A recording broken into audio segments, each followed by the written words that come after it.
Hello everyone. इस वाली video में हम जो हमारे पास टेट्राहेड्रल वॉइड थी, जिसे हम चतुष्फलकीय या रिक्ति भी कहते हैं, उसमें रेडियस रेशियो या त्रिज्या अनुपात को समझेंगे। देखिए टेट्राहेड्रल वॉइड बनती कैसे है।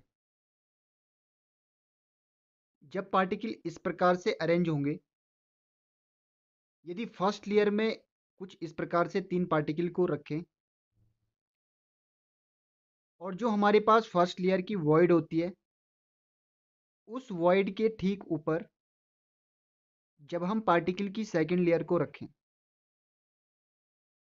तो किसी भी 3D मॉडल में जब इस प्रकार का पैटर्न पाया जाता है, तो वहाँ पर जो वॉइड बनती है उसे हम टेट्राहेड्रल वॉइड कहते हैं। देखिए जो हमारे पास टेट्राहेड्रल वॉइड होती है, उस वॉइड का आकार कुछ इस प्रकार का होता है।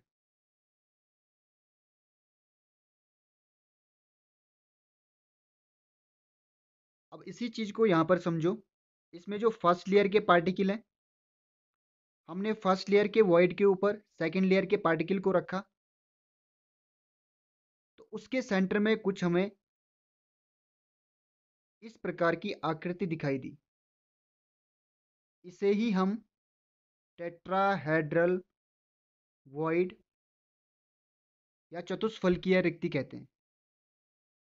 देखिए अगर हम यूनिट सेल के अंदर ये टेट्राहेड्रल जो वॉइड है किस प्रकार से बनती होगी, थोड़ा इसको समझने का प्रयास करते हैं। देखिए मैंने इस बॉक्स के अंदर सिर्फ उतने ही पार्टिकल दिखा रखे हैं जिससे हमें देखो ये पैटर्न अच्छे से समझ में आ जाए कि यहाँ पर एक्चुअल में वॉइड कैसे बनती है।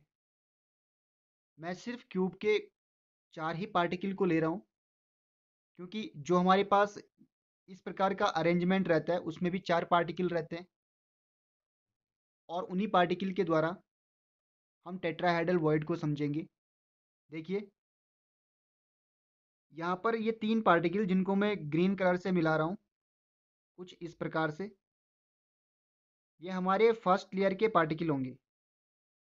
अब फर्स्ट लेयर कौन सी, जो सबसे नीचे वाली होगी। अब इसके सेंटर में जो वॉइड बनती है, मैं उस वॉइड को यहाँ पे दिखा रहा हूँ और वो कुछ इस प्रकार से कनेक्ट होगी इससे।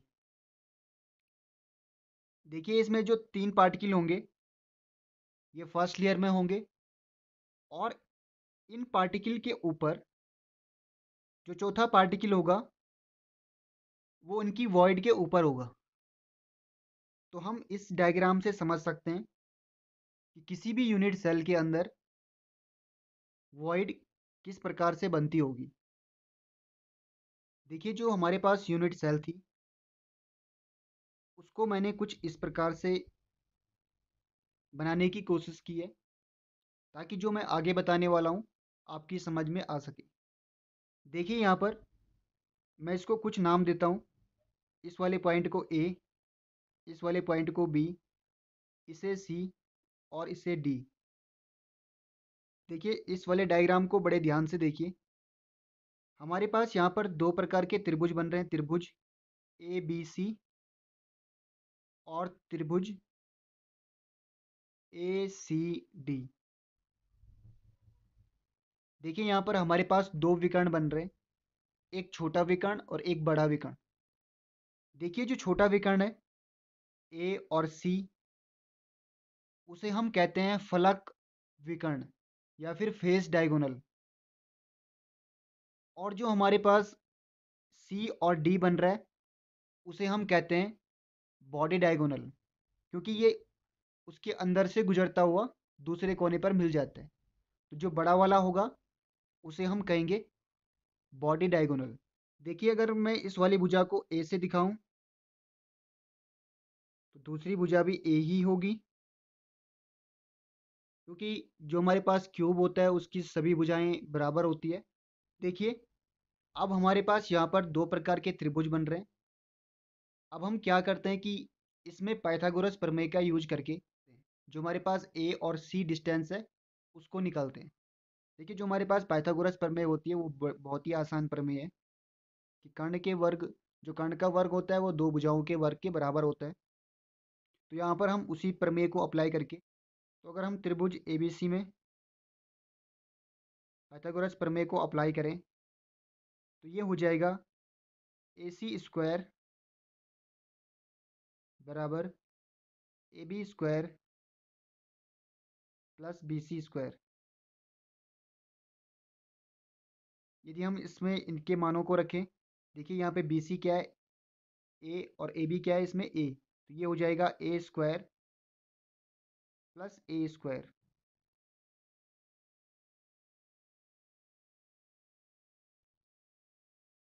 तो यहाँ पर क्या आ जाएगा, two A square, A C square बराबर टू ए स्क्वायर। यहाँ से अगर स्क्वायर को हटाएं तो यहाँ ए सी बन जाएगा और यहाँ बन जाएगा रूट टू ए स्क्वायर। अब देखिए यहाँ पर जो ए स्क्वायर के ऊपर है वो रूट इस स्क्वायर से कट जाएगा, तो यहाँ पर जो ए सी का मान आया वो आ जाएगा रूट टू ए। तो हमारे पास जो ए सी का मान आया वो आया रूट टू ए। हम इसको ए रूट टू भी लिख सकते हैं। देखिए अब हम सेकंड नंबर के त्रिभुज की बात करेंगे। वो हमारे पास है त्रिभुज ए सी डी। देखिए हमें सी डी को निकालने के लिए, जो हमारे पास बॉडी डायगोनल है उसको निकालने के लिए हमें दो डिस्टेंस की आवश्यकता है। एक डिस्टेंस ये हो जाएगी ए, क्योंकि क्यूब की सभी भुजाएं क्या होती है, समान लंबाई की होती हैं। और दूसरी भुजा का मान हमने अभी निकाला रूट टू ए। और यहाँ पर भी यदि हम पाइथागोरस प्रमेय को अप्लाई करेंगे तो वो आ जाएगा डी सी स्क्वायर बराबर A C square plus A D square. यहाँ पर देखिए जो हमारे पास ए सी का, जो हमारे पास ए सी की वैल्यू है वो है रूट टू ए, और इसका हम स्क्वायर करेंगे, प्लस जो हमारे पास ए डी की वैल्यू है वो हमारे पास ए स्क्वायर हो जाएगी, और जो हमारे पास डी सी है वो वैसे ही रहेगा डी सी स्क्वायर। अब देखिए यहाँ पर इस वाले स्क्वायर से ये वाला रूट कट जाएगा और ए के ऊपर स्क्वायर आ जाएगा। ये कुछ इस प्रकार से होगा two A square plus A square, और यहाँ पे डी सी स्क्वायर वैसे ही रहेगा।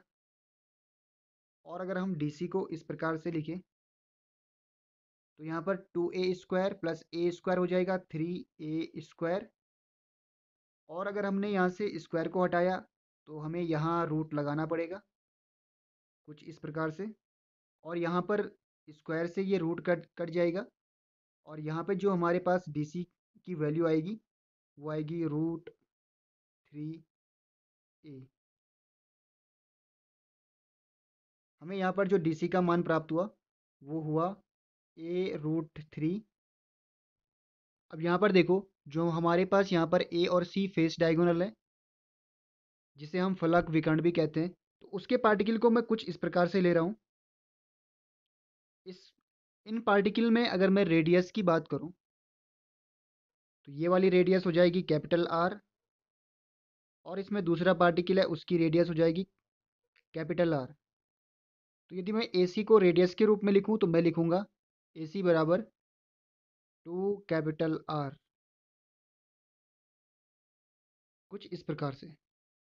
अब यहाँ पर देखिए जो हमारे पास डी और सी, जिसे हम बॉडी डायगोनल कह रहे हैं, इस बॉडी डायगोनल में हमारे पास तीन पार्टिकल होते हैं। देखिए मैं तीन पार्टिकल क्यों कह रहा हूँ, क्योंकि जो ये सेंटर वाला जिसे हम वॉइड कहते हैं इसे भी हम पार्टिकल के रूप में ही मानते हैं। तो इसमें तीन पार्टिकल होंगे। तो जो हमारे पास किनारे पे उपस्थित पार्टिकल होंगे, अगर मैं एक पार्टिकल की रेडियस को कैपिटल आर मानूं और दूसरे पार्टिकल की रेडियस को कैपिटल आर, और जो हमारे पास सेंटर में इस प्रकार से वॉइड है, इसमें यदि हम रेडियस की बात करें तो ये हो जाएगा स्मॉल आर और दूसरी रेडियस स्मॉल आर हो जाएगी। तो हम DC को इस प्रकार भी लिख सकते हैं, DC बराबर capital R plus small r plus small r plus capital R, या DC बराबर 2 capital R plus small r, इस प्रकार से। तो हमारे पास जो DC का मान रेडियस के रूप में आया वो आ गया 2 capital R plus small r। यदि हम इसके रेडियस रेशियो की बात करें, उसको हम कैसे निकालेंगे, देखो यहाँ पर देखिए, हमारे पास जो AC है उसको हम रेडियस के रूप में 2R भी लिख सकते हैं, और जो हमारे पास AC है उसको हम अगर लंबाई के रूप में लिखें तो इसको A√2 भी लिख सकते हैं। यदि हम दोनों को आपस में मिला दें तो इसे हम लिख सकते हैं 2 कैपिटल R A√2, और ये आगे हो जाएगा R बराबर A√2 अपॉन 2, और इसे हम इक्वेशन नंबर 1 नाम देते हैं।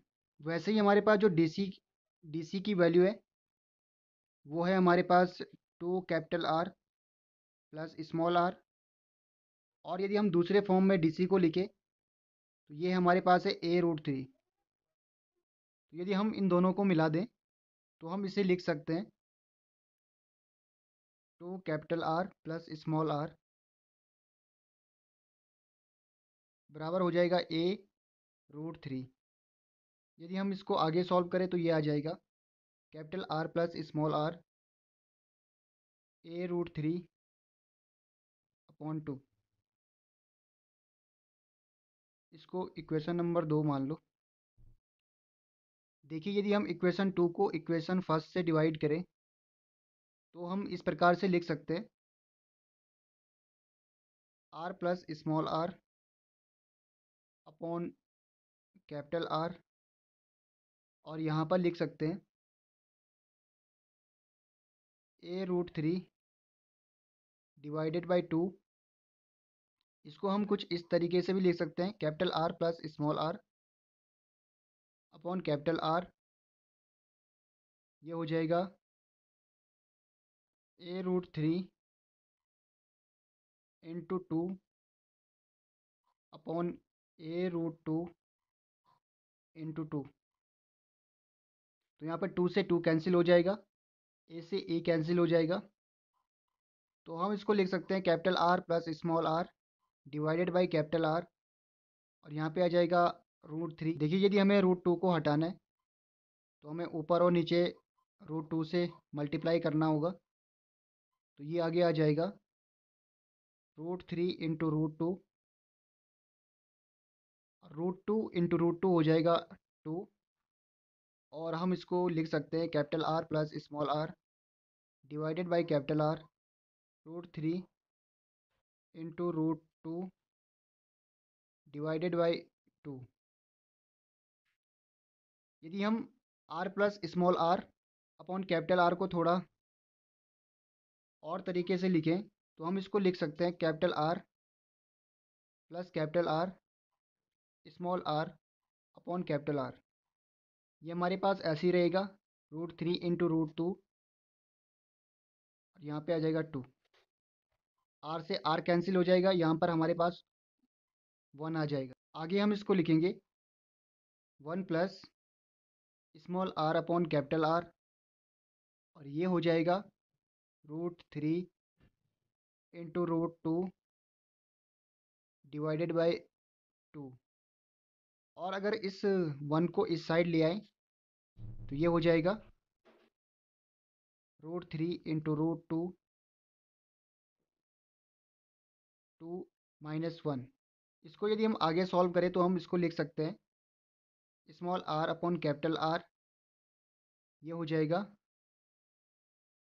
√3 इंटू √2 माइनस 2 डिवाइडेड बाई हो जाएगा 2। यदि हम इसमें √3 और √2 की वैल्यू को रखें, √3 की वैल्यू 1.732 इंटू √2 की वैल्यू 1.414 माइनस 2, और डिवाइडेड बाय 2 आ जाएगा। तो यदि हम इसको सॉल्व करेंगे तो हमारे पास R small R upon capital R, जो इसका मान आएगा वो आएगा 0.225। तो हमारे पास जो रेडियस रेशियो है टेट्राहेड्रल वॉइड का वो आ रहा है 0.225। या इसे हम इस तरीके से भी लिख सकते हैं, स्मॉल आर बराबर हो जाएगा 0.225 इंटू कैपिटल आर। देखिए जो हमारे पास small R upon capital R है, इसको इस तरीके से भी लिख सकते हैं, आर कैटायन आर एनायन। और जो आर कैटायन होता है वो होता है हमारे पास वॉइड, और जो आर एनायन होता है वो होता है पार्टिकल। तो हम इसको आर कैपिटल और आर स्मॉल के रूप में भी लिख सकते हैं, और आर कैटायन और आर एनायन के रूप में भी लिख सकते हैं। देखिए जो हमारे पास टेट्राहेड्रल वॉइड है ये काफ़ी इंपॉर्टेंट है एग्जाम की दृष्टि से। तो इसके मान को हमें याद रखना है 0.225।